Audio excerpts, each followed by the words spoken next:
the odds of being struck by lightning? About 1 in a million. What are the odds of being struck 7 times and surviving every single strike? 1 in 25 sextillion. To put that in perspective, you're more likely to win the lottery 1,000,000 times in a row than experience what happened to Roy Sullivan. This Virginia forest ranger didn't just defy death once or twice.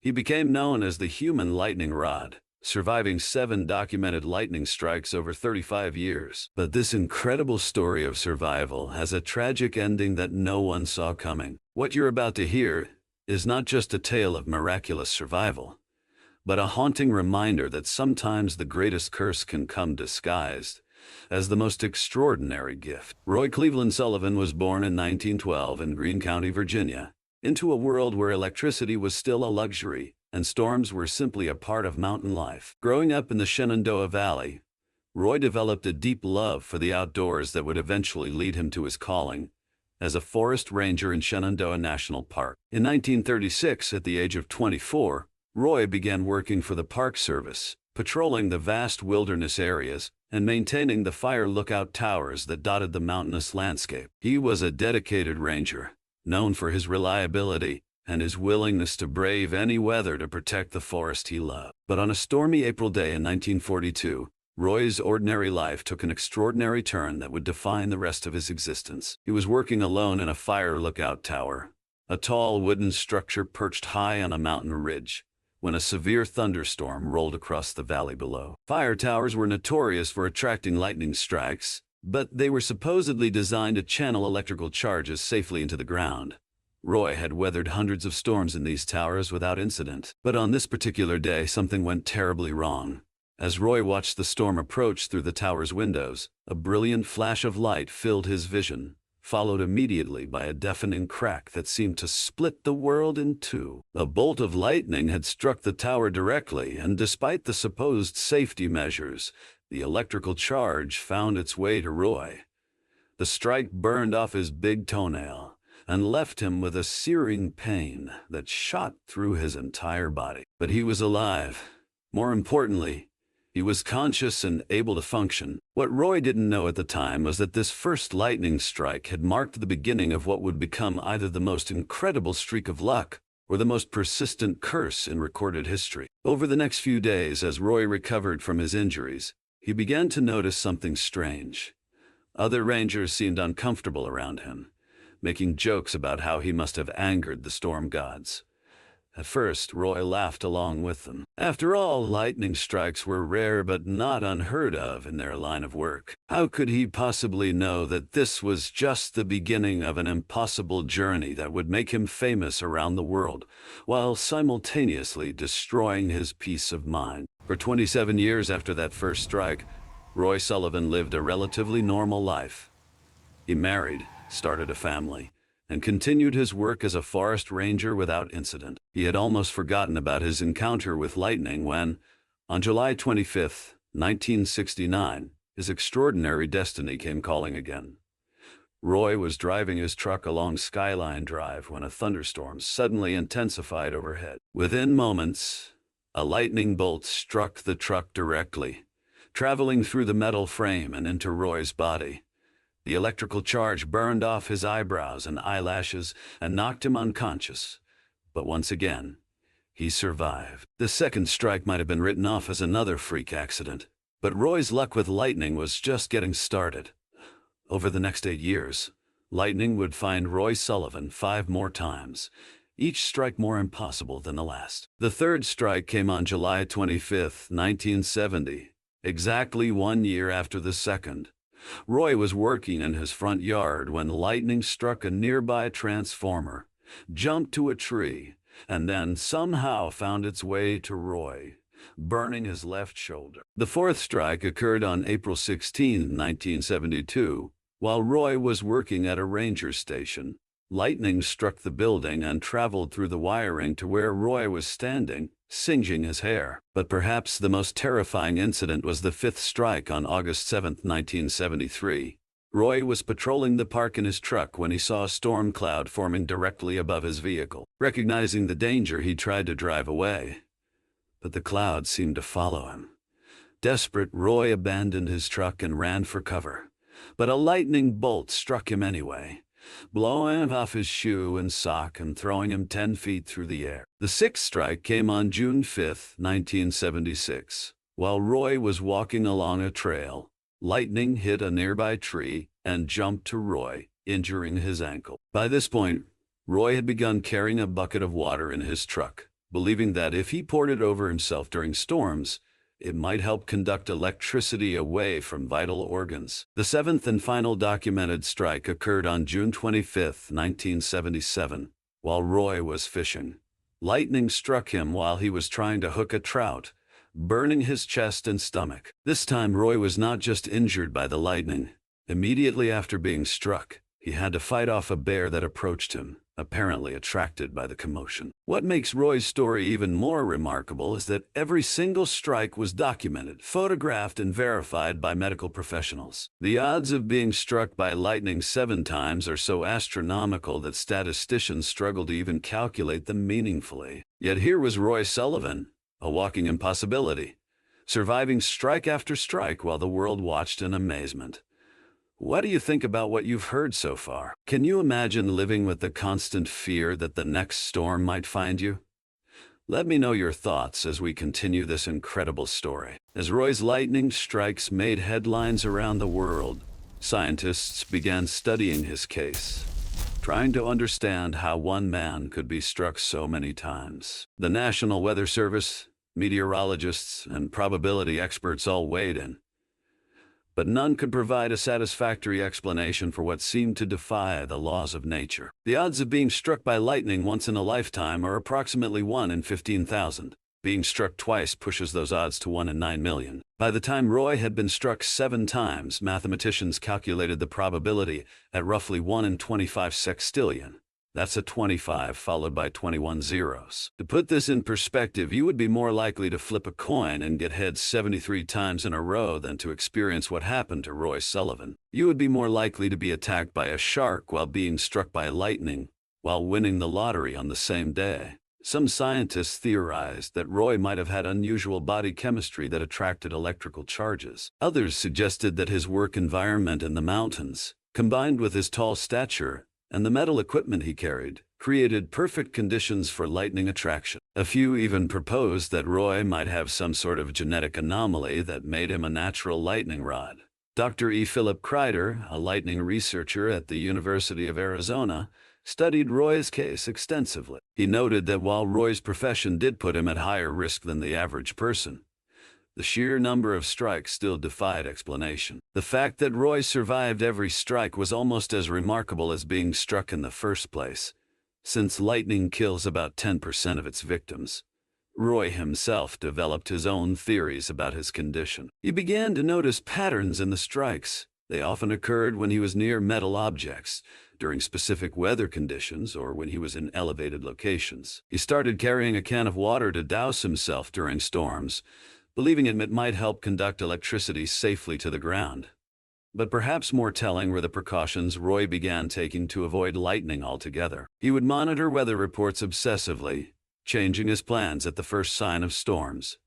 He avoided open areas, tall objects, and metal structures during any hint of bad weather. He even considered leaving his beloved job as a forest ranger, thinking that maybe a change of career would break the pattern. Yet despite all his precautions, lightning continued to find him. It was as if nature itself had marked Roy Sullivan for repeated encounters with one of its most powerful forces. The scientific community remained baffled, but Roy was living with a reality that transcended scientific understanding. He had become a walking miracle, but as we'll see, miracles often come with a price that no one anticipates. Thank you so much for staying with us this far into this incredible story. What you've heard is remarkable, but I promise you, the most surprising and heartbreaking parts are still to come. By the mid-1970s, Roy Sullivan had achieved worldwide fame as the man who survived 7 lightning strikes. Newspapers around the globe featured his story. Television crews traveled to Virginia to interview him, and he was officially recognized by the Guinness Book of World Records as the person struck by lightning the most times. But fame, Roy discovered, could be its own kind of curse. As word of his lightning encounters spread through his community, people began to treat him differently. Some viewed him with superstitious fear, believing that being near Roy might somehow attract lightning to them as well. Local residents would cross the street to avoid walking near him during storms. Fellow park rangers requested different assignments to avoid working with him during bad weather. Even some of his friends and family members became nervous about spending time with Roy when storm clouds appeared on the horizon. The psychological impact of this social isolation was devastating. Roy had always been a social man who enjoyed the company of others, but now he found himself increasingly alone. The very thing that had made him famous, his incredible survival of multiple lightning strikes, had also made him a pariah in his own community. His marriage began to suffer under the strain. Roy's wife lived in constant anxiety, never knowing when the next lightning strike might occur or whether this time Roy might not be so fortunate. The stress of living with someone who seemed to attract one of nature's most deadly forces took its toll on their relationship. Roy himself began to change. Once outgoing and cheerful, he became withdrawn and moody. He started to view his survival not as a blessing, but as a burden. In interviews, he would sometimes refer to himself as cursed, wondering what he had done to deserve such an unusual and frightening fate. The physical toll was also significant. While Roy had survived all 7 strikes, each one had left permanent damage. He suffered from chronic pain, nerve damage, and various scars and burns that served as constant reminders of his encounters with lightning. His hearing had been affected, and he experienced ongoing health issues related to the electrical trauma his body had endured. Perhaps most troubling of all, Roy began to live in constant fear of the next strike. Every darkening cloud filled him with dread. Every rumble of thunder sent him searching for shelter. He had become a prisoner of his own extraordinary experience, unable to enjoy the outdoors he had once loved, without the constant worry that lightning might find him again. By the late 1970s, Roy had essentially become a hermit, avoiding public gatherings and staying indoors whenever possible during stormy weather. The man who had once patrolled vast wilderness areas now confined himself to the safety of his home, watching storms through windows and wondering if his incredible streak of survival would eventually run out. The irony was profound. Roy Sullivan had survived impossible odds against one of nature's most powerful forces, only to find that survival itself had become a form of suffering. He was alive, but he was no longer truly living. As the 1980s began, Roy Sullivan had been free from lightning strikes for several years. Some hoped that perhaps his extraordinary encounter with nature's electrical fury had finally ended. Roy had retired from his position as a forest ranger and was living quietly, trying to find some peace in his later years. But retirement brought its own challenges. Without the purpose and routine of his ranger duties, Roy found himself with too much time to dwell on his unusual past and uncertain future. The isolation that had begun during his lightning years continued to deepen, and Roy struggled with depression and loneliness. Those who knew Roy during this period described a man who seemed worn down by his experiences. The jovial forest ranger who had once loved his work and enjoyed the company of others had been replaced by a withdrawn, melancholy figure who rarely smiled and seemed to carry the weight of the world on his shoulders. In the early 1980s, Roy became infatuated with a woman who did not return his romantic feelings. This unrequited love became an obsession that further deepened his depression and sense of isolation. Friends and family watched with concern as Roy's mental state continued to deteriorate, but no one fully grasped at the depth of his despair. On the morning of September 28, 1983, Roy Sullivan made a decision that shocked everyone who knew his story. The man who had survived 7 lightning strikes, who had defied odds that were literally astronomical, who had become a symbol of human resilience and survival, took his own life. Roy was found in his car near his home, having died from a self-inflicted gunshot wound. He was 71 years old. The man who had survived impossible encounters with lightning had been defeated not by nature's fury, but by the human pain of loneliness and despair.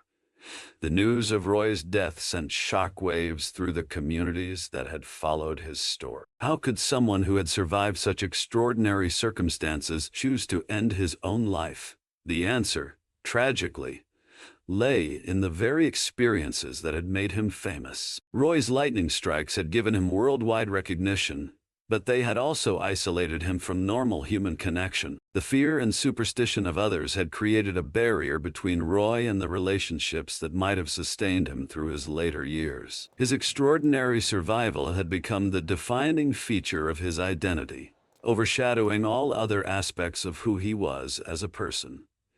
In many ways, Roy Sullivan had died long before that September morning in 1983. The lightning strikes had killed his ability to live a normal life, to form meaningful relationships, to find peace in his golden years. His physical death was simply the final chapter in a tragedy that had been unfolding for decades. The story of Roy Sullivan remains one of the most extraordinary and heartbreaking tales in recorded history. A simple forest ranger from Virginia had experienced something that defied all logic and probability, surviving 7 direct lightning strikes over 35 years. Yet this miraculous survival came with a cost that no one could have anticipated. Roy's case is still studied by scientists today, though no one has ever provided a satisfactory explanation for why lightning seemed to seek him out repeatedly. Some researchers continue to investigate whether there might be genetic, environmental, or other factors that could make certain individuals more susceptible to lightning strikes, using Roy's case as a starting point for their studies. The Guinness Book of World Records still lists Roy Sullivan as the person struck by lightning the most times, a record that seems unlikely to ever be broken. His story has inspired books, documentaries, and countless discussions about probability, fate, and the power of nature. But perhaps the most important lesson from Roy's life is not about lightning or statistics or scientific anomalies. It's about the human need for connection and understanding. Roy survived incredible physical trauma, but he could not survive the social isolation that came with his fame. His story reminds us that no matter how extraordinary our experiences might be, we all need acceptance, companionship, and love to truly live. Today, mental health professionals use Roy's story as an example of how fame and unusual circumstances can sometimes become more of a burden than a blessing. His tragic end serves as a reminder that survival is about more than just staying alive. It's about finding meaning, connection, and purpose in the life we're given. What do you think was the most tragic aspect of Roy Sullivan's story? Was he truly cursed by lightning? Or was he cursed by the way society treated him because of his extraordinary experiences? Share your thoughts in the comments below.